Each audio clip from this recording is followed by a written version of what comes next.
Lalu di dalam ilmu syariat juga ada yang berbahayanya. Nah ini harus hati-hati, ini harus hati-hati di zaman sekarang ini. Jangan sembarang mendengarkan ceramah, ya, bahasan tauhid, padahal tauhidnya ini banyak yang menyimpang. Ini berbahaya. Dan tidak tahu orang awam kepada penyimpangan-penyimpangannya. Maka Buya selalu sering gitu kan menyebutkan tentang hal ini. Kenapa Buya sering bahas Wahabi? Kenapa mewanti-wanti itu? Karena sangat berbahaya dalam akidah, ya, sangat berbahaya dalam akidah.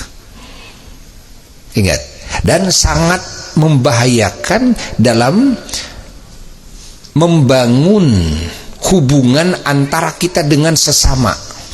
Bahayanya gimana? Bahayanya mereka itu memusyrik-musyrikan umat Islam yang tidak musyrik. Sehingga umat ini dididik supaya memusyrik-musyrikan yang tidak sefaham dengan mereka. Membid'ah-bid'ahkan, menganggap dolalah, sesat kepada sesama muslim menurut versi mereka. Akhirnya apa yang terjadi? Ya akhirnya bertengkar. Karena orang yang disebut musyrik juga tidak terima. Orang disebut bid'ah juga tidak terima. Tukang maulidan disebut ahli bid'ah dolalah, tukang tahlilan disebut ahli bid'ah dolalah, tukang tawasulan disebut ahli bid'ah dolalah. Mereka itu menyebutnya ahli bid'ah. Orang tawasulan itu orang tukang ziarah ke kubur, mereka menyebutnya ini kuburi, aliran kuburan katanya. Disebutnya kuburi sama mereka itu, kuburiyun, aliran kuburan cara ini mah. Disebutnya apa? Musyrikin.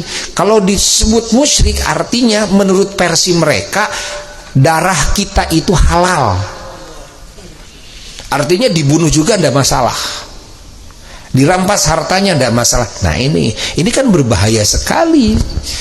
Dulu di Saudi banyak yang dibunuh daripada para ulama ahli sunnah wal jamaah gara-gara disebut musyrik. Lagi jaya-jayanya kaum Wahabi dulu. Nah, yang terjadi di Yaman sekarang yang perang itu, ya itulah. Yang terjadi di Syria, ya itulah. Ya, peperangan-peperangan, ya itulah. Ada di Mesir dulu, di Timur Tengah, Ikhwanul Muslimin, ya sama itu, sama Wahabi. Lahir apa namanya ISIS, ya itulah. ISIS itu cetakan Wahabi. Ingat, yang disebut ISIS itu cetakan Wahabi. Ini berbahaya. Sementara di dunia ini sudah diajarkan oleh para ulama-ulama Allah, di dunia ini, ingat, bukan di Indonesia saja, di dunia ini ajaran ahli sunnah wal jamaah. Jadi Wahabi itu lahirnya bukan dari zaman Rasul, bukan, 200 tahun lebih lah, 230 sekianan tahun lebih, ya. Nah sebelumnya nggak ada, sebelumnya ada juga sebelumnya, tapi nggak begitu masif, yang disebut Khawarij. Nah Khawarij di masa kini yang masif adalah Wahabi. Itu Khawarij di masa kini. Nah maka kita harus hati-hati, ya. Maka Buya mengajak ini Asyifa TV, ya, agar di-share sebanyak-banyaknya kepada yang lain. Biarkan yang komen, ya, mau gimana komennya biarkan. Yang penting terus dakwah kita ini masuk, ya. Bantuin Buya. Siapa yang mau ikut andil dalam perjuangan, salah satunya apa? Nge-share. Nah, ini kan masuk streaming kan, ini didengar oleh umat Islam di berbagai negara. Tolong share seluas-luasnya. Kan kita suka pakai internet kan, ya. Selama ada kuota itu kan, nah, bisa kita share sebanyak-banyaknya. Bahkan Buya ingin mengadakan pengkajian khusus dalam seminggu 2 kali rencananya. Tadi sudah musyawarah, ya, tadi itu sudah musyawarah. Buya akan mengadakan khusus pengkajian kitab, 2 kitab dalam seminggu 2 kali. Satu, setiap ba'da maghrib hari Ahad. Kedua, setiap ba'da maghrib hari Rabu. Buya mengajak kepada para ustadzah, kalau mau hadir silahkan hadir di Simpang, ya. Kalau yang berhalangan, karena ini pakai kitab, ini pembahasan ini sangat-sangat penting untuk mengetahui kan jati diri, keaslian pemikiran akidah ahli sunnah wal jamaah, dan agar mengetahui juga kan bagaimana ya, kemuliaan, keunggulan, keterpujian Kangjeng Nabi Muhammad sallallahu alaihi wasallam. Buya akan membahas dua kitab. Satu adalah membahas kitab Mafahim Yajibu Antusohah, pemahaman-pemahaman yang harus diluruskan, karangan As-Sayyid Muhammad bin Said Alawi Al-Maliki, ya, sebagai pemimpin ulama ahli sunnah wal jamaah di zamannya, guru dari para ulama, termasuk guru Buya, As-Sayyid Muhammad bin Said Ali Al-Maliki, guru besar ahli hadis di Makkah Al-Mukarramah, ya, yang sudah wafat.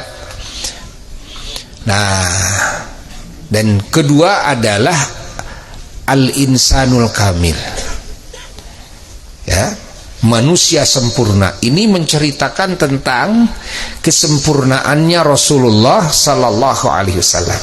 Nah, Buya mengajak ya yang tidak punya kitab langsung, ya itu tadi, ya, download saja nanti PDF-nya. Kalau tidak ada di sini, nanti saja di sana sekalian di Simpang. Bawa aja apanya? Tabnya. Jadi ngaji pakai tab, gitu kan? Harus ada kemajuan atau ayana.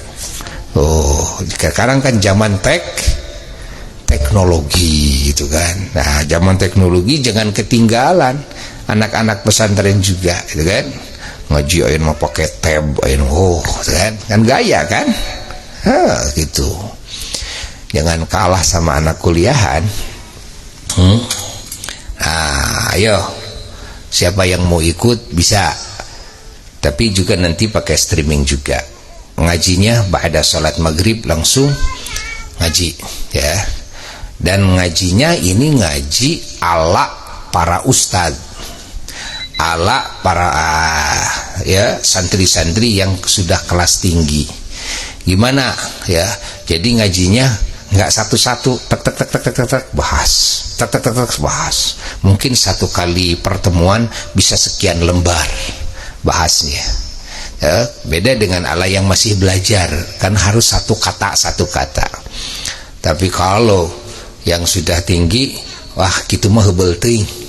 Ya, jadi terlalu lama. Jadi langsung bahas.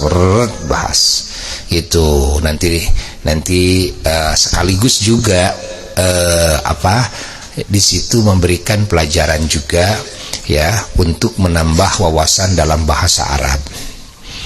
Ya, kalau caranya seperti itu. Tapi kalau untuk yang masih belajar, itu cara seperti itu salah. Kalau untuk yang masih belajar harus setiap perkata agar bisa membedakan mana mubtada, mana khobar, mana fi'il, mana fa'il, mana maf'ul, gitu kan? Tapi kalau sudah kelasnya kelas tinggi, kan itu udah lewat urusan itu, udah lewat. Nah, paling mengenal lugoh-lugoh Arabiyah yang memang agak asing, gitu kan, ya, atau istilah-istilah yang memang asing juga. Di situ baru kita jelaskan. Insyaallah mungkin dalam kira-kira di bulan Oktober awal, setelah Maulid Akbar, kita akan memulai insyaallah. Jadi dari sekarang bisa siap-siap beli apa? Beli tab, gitu kan? Nanti bagaimana cara ngisinya? Nanti di sana. Cara ngisinya di sana nanti. Tapi khusus ini mah kepada para ustad, ya. Para ustad yang mau ikut. Jadi setiap hari Ahad ba'da maghrib, setiap hari Rabu ba'da maghrib. Mudah-mudahan panjang umur semuanya. Alhamdulillah. Nah, kembali kepada bahasan yang awal, bahwa acara ini yang mengadakan adalah saudara kita, yaitu Kang Eli dan istrinya, ya, dan putrinya. Yang niatnya pertama itu, ya, menjembatani, ya, masyarakat agar bisa mencari ilmu, menambah wawasan ilmu agama, bisa berzikir bersama, bisa berdoa bersama, bisa bersilaturahim. Nah, yang kedua, beliau punya niat mengadakan acara seperti ini adalah syukuran. Syukuran apa? Syukuran atas segala nikmat yang Allah berikan kepada mereka, ya, keluarga besar Kang Eli. Nikmat dunia, nikmat agama terutama. Terkhusus juga adalah nikmat, alhamdulillah, sudah mendaftarkan diri bertiga tahap awal ini untuk ikut melaksanakan umroh, ya, ke Baitullah dan berziarah kepada junjunan alam Sayyiduna wa Maulana Muhammad sallallahu alaihi wasallam bersama Abuya. Abuya insyaallah akan mengadakan umroh lagi di bulan Jumadil Awal, ya, Jumadil Awal, setelah Mulud, silih Mulud, Jumadil Awal insyaallah. Yang mau ikut siap-siap dari sekarang, ya, siap bikin paspor dulu dari sekarang, ya. Yang penting niat aja dulu, ya, agar nanti dicatat oleh malaikat, dicatat. Niat itu adalah salah satu bibit awal, ya, bibit awal nih yang ditanam, ya, yang kemudian nanti akan tumbuh mekar. Semuanya diawali dari apa? Dari niat. Kalau kita ingin, ya, punya kebaikan yang sangat banyak, coba tanamkan dulu bibitnya dalam hati, yaitu apa? Menanamkan niat. Niatkan yang kuat dalam hati, ya. Kalau sudah ada niat yang kuat, nanti akan mekar, tumbuh nanti, mulai dari bunganya dulu, ya, terus tumbuh mekar, nanti sampai berbuah nanti. Nah, kalau tidak menanamkan dulu bibit niat dalam hati kita, maka akan sulit kebaikan bisa kita lakukan dalam hidup. Akan sulit, kan? Ingat, akan sulit sekali. Nah, maka seluruh bibit-bibit niat, ya, bibit-bibit kebaikan, coba tanamkan di dalam hati kita. Kita, ya, berniat melaksanakan haji dan umrah, berniat menyempurnakan rukun Islam dalam hidup ini, ya. Kita berniat apa, harus ada target-target yang mulia dalam hidup. Walaupun kita belum punya istri, belum punya suami, tapi sudah ada cita-citanya dalam hati, ya, sudah ada. Ya, nanti kalau saya punya istri, kalau saya punya anak, nah, dari sekarang diniatkan. Sampai niat, saya kalau nanti punya keturunan akan saya cetak jadi ulama-ulama Allah, kan saya pesantrenkan ke ulama-ulama Allah, ya. Padahal kawin juga belum, ya. Ya harus begitu, bibitnya dari awal, bibitnya, ya, sudah ditanamkan itu. Nah, ini harus dicatat oleh kita. Maka dari sisi ini mohon doa dari semua yang hadir, ya. Mudah-mudahan niat mulianya Kang Eli beserta keluarga besarnya, ya, istrinya dan putrinya dikabul oleh Allah. Bahkan beliau punya keinginan yang kuat. Nah, bagus, beliau sangat merespon ingin mengumrohkan orang tuanya, mengumrohkan si A dan si B. Subhanallah, bagus tuh diniatkan dalam hati. Nah, nanti oleh Allah akan digiring faktor penyebabnya ya kepada kita kalau sudah ada niatnya. Ingat, kalau sudah ada niatnya nanti digiring faktor penyebabnya oleh Allah. Maka tanamkan dulu niat. Setiap niat yang ditanamkan dalam hati, maka alam hati kita itu menjadi indah. Setiap niat, belum aja apa-apa, sudah indah alam hati kita itu. Tidak akan menemukan keindahan ya di muka bumi ini, tidak akan ditemukan seperti indahnya alam hati yang tertanam di dalam hati tersebut. Niat-niat melakukan kebaikan lillahi ta'ala, karena Allah ta'ala ya. Makanya perbanyak tanaman apa kebaikan, niat-niat ini perbanyak. Walaupun mustahil saya makan aja susah tapi dalam hati sudah menanamkan, ya Allah, saya berniat ingin munggah haji ke Baitmu ya, ingin bisa umroh ya Allah setahun 3 kali, setahun 4 kali, begitu. Ingin bisa membangun masjid, saya ingin bisa kan membangun pesantren ya, berjuang dengan para, saya ingin bisa berjuang dengan para ulama-ulama Allah, ingin bisa membela anak yatim, ingin bisa memberi bantuan pertolongan kepada fakir miskin dan orang-orang yang kesulitan. Ya Allah, saya ingin, ditanamkan dalam hati, ditanamkan dalam hati. Walaupun sekarang bagi kita sendiri makan pun kesusahan.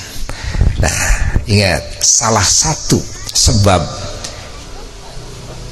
dibukakannya pintu rezeki yang luas oleh Allah ketika dalam hati kita ditanamkan ingin berbuat kebaikan seluas-luasnya kepada semua makhluk Allah. Ini catat nih. Kalau hatinya tidak ada tujuan seperti itu, hanya memikirkan diri sendiri, maka itu akan tertutup pintu rezeki itu.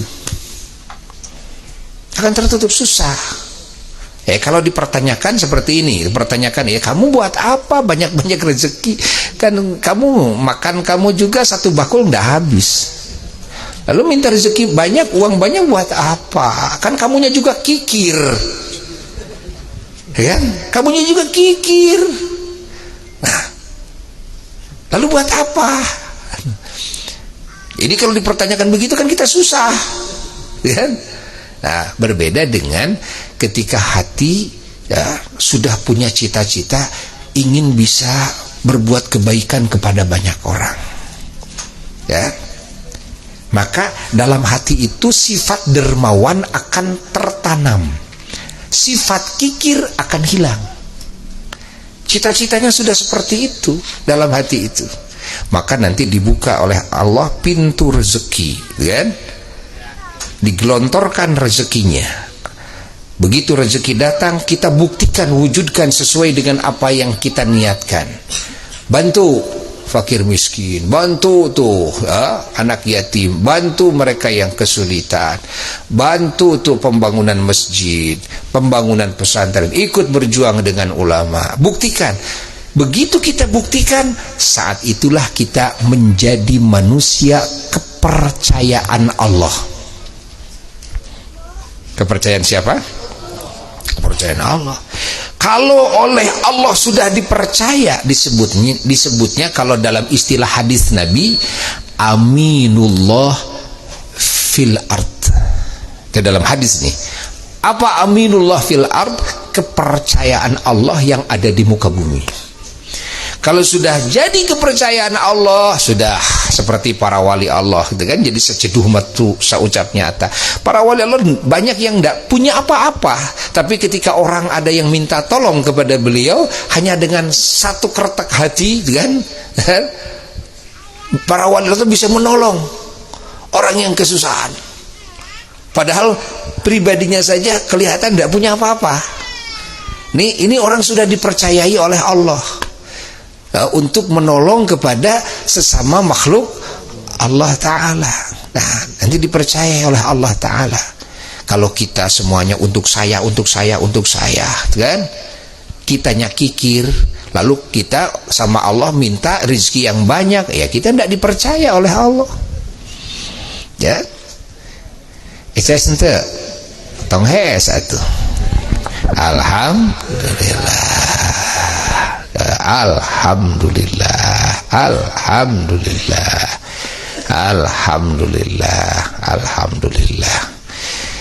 Maka dari sekarang, satu, tanamkan niat, ya, niat-niat yang banyak. Kedua, buktikan dalam hidup. Satu apa? Tanamkan niat-niat kebaikan yang banyak. Kedua, buktikan dalam hidup. Apa buktikan dalam hidup? Ya, belajar sekarang menolong sesama walaupun tidak dengan nilai yang banyak. Belajar dari sekarang, ya. Belajar memberikan nasihat kepada yang lain, memberikan solusi, membantu dengan tenaga karena duit nggak punya, ya tenaga, menolong sesama, ya. Dari mulai keluarga dulu, lalu tetangga yang dekat dulu, mana yang perlu kita belain. Buktikan oleh kita kasih sayang kita. Ada anak yatim, ayo belain sama kita bagaimana solusinya agar dia tidak kekurangan kebutuhan hidupnya, ya. Intinya kita bisalah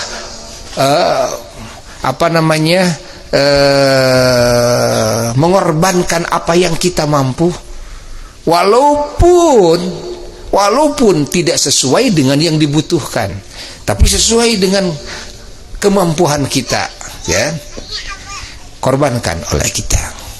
Nah, agar apa? Agar kita itu, ya, dinilai oleh Allah Ta'ala betul-betul, kan? Betul-betul kita ini punya rezeki itu adalah sesuai dengan niat kita awal untuk bisa membantu yang lain, ya, punya tenaga, punya pikiran, itu kan. Nah, nanti oleh Allah akan dibuka rezeki, akan didatangkan dari semua arah rezeki itu, ya. Nah, itu sebab itulah para wali-wali Allah Ta'ala, ya, banyak yang untuk pribadinya beliau itu tidak membutuhkan, sehingga untuk pribadinya beliau banyak yang di gua tinggalnya, untuk pribadinya banyak yang di gubuk, untuk pribadinya, ya. Tapi kalau yang lain beliau melihat harus dibantu, datang kepada beliau walaupun ratusan ribuan orang minta didoakan, beliau doakan, dan itu terbukti banyak yang mendapatkan pertolongan Allah dengan doanya seorang wali, padahal walinya tersebut kelihatannya di rumahnya tidak punya apa-apa. Awas, jangan terbalik pemikiran kita, karena banyak orang yang tidak percaya kepada karomah, banyak orang yang menganggap suudzon kepada para wali, suudzon kepada umat Islam yang datang kepada para wali atau para ulama atau para solehin dengan pemikiran begini, kalau dia punya karomah bisa membantu orang, kenapa dia sendiri kerek, gitu kan? Dan ini kan pemikiran yang mereka itu artinya tidak faham kepada bagaimana orang yang dekat dengan Allah, ya, orang yang mustajab doanya, ya, bagaimana dalam hubungannya antara dirinya dengan Tuhannya. Kalau orang yang sudah dekat dengan Allah itu tidak membutuhkan dunia. Kalau dunia didatangkan itu semuanya diusir, dibagi-bagikan, kan? Orang yang sudah dekat dengan Allah itu seperti itu. Jadi kayaknya orang dekat dengan Allah itu bukan karena pusing cari duit, bukan karena tadinya usaha berdikari capek-capek, enggak. Kalau orang dekat dengan Allah itu, dunia itu digiring oleh Allah, ya. Dunia itu pingin digunakan oleh para wali, pingin dipakai, pada datang kepada para wali-wali Allah. Tapi para wali Allah itu terus mengusirnya, minggir lu minggir sana, dunia terus aja datang begitu ya kepada para wali Allah itu. Berbeda dengan orang yang hatinya cinta dunia. Kalau hatinya cinta dunia, kalau ingin dunia itu capek dia itu mikirnya, usahanya capek sampai ndak sholat, sampai ndak hadir di pengajian. Ya, kenapa? Ya lagi sibuk di pasar, ya lagi sibuk di kantor, lagi sibuk itu, lagi sibuk ini, yang di komputer yang situ, sampai nggak keburu hadir di masjid, nggak keburu hadir di pengajian, nggak keburu ikut sholawatan gitu kan.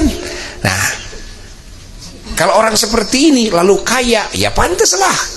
Kalau ndak kaya itu ndak pantas, ya nggak? Karena duit nggak mau datang ke sama orang-orang seperti ini, kecuali dicari juga sering lari gitu kan. Yang dapat yang sudah ditentukan oleh Allah Ta'ala. Tapi kalau para wali bukan begitu, dunia yang mencari para aulia Allah. Datang singkirkan.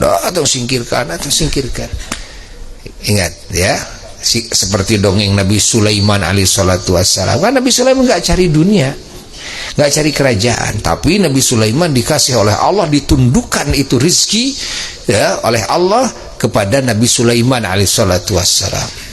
Nah, dan banyak para wali-wali Allah seperti itu. Makanya para wali Allah itu di masa hidupnya membela manusia, setelah wafatnya juga membela manusia. Berapa banyak orang yang mendapat keberkahan dalam hidup karena apa? Karena doanya wali Allah yang sudah wafat. Bukan wali Allah yang masih hidup, doanya wali Allah yang sudah wafat.